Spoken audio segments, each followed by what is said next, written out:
দ্রব্যমূল্য নিয়ন্ত্রণে বাণিজ্য মন্ত্রণালয় ও ভোক্তা অধিদপ্তরের অধীনে দুটি টাস্ক ফোর্স গঠন করা হয়েছে। শিগগিরই দাম নিয়ন্ত্রণে আসবে বলে জানান প্রধান উপদেষ্টার ডেপুটি প্রেস সেক্রেটারি অপূর্ব জাহাঙ্গীর। সন্ধ্যায় রাজধানীর ফরেন সার্ভিস একাডেমিতে সংবাদ ব্রিফিংয়ে এ কথা বলেন তিনি।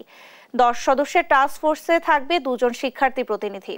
এ সময় এক প্রশ্নের জবাবে ডেপুটি প্রেস সেক্রেটারি জানান, সাবেক প্রধানমন্ত্রী শেখ হাসিনা বর্তমানে কোথায় অবস্থান করছেন এ সম্পর্কিত কোনো তথ্য নেই অন্তর্বর্তী সরকারের কাছে। দ্রব্যমূল্য বৃদ্ধির কারণে অনেকেই আপসেট, সেদিকে সরকারের বিশেষ নজর রয়েছে।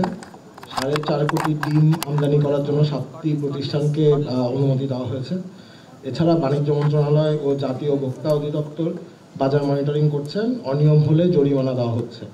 এছাড়া 10 সদস্য বিশিষ্ট একটি টাস্ক ফোর্স গঠন করা হবে প্রতিটি জেলায় এবং সেখানে দুজন শিক্ষার্থী রিপ্রেজেন্টেশনও থাকবে।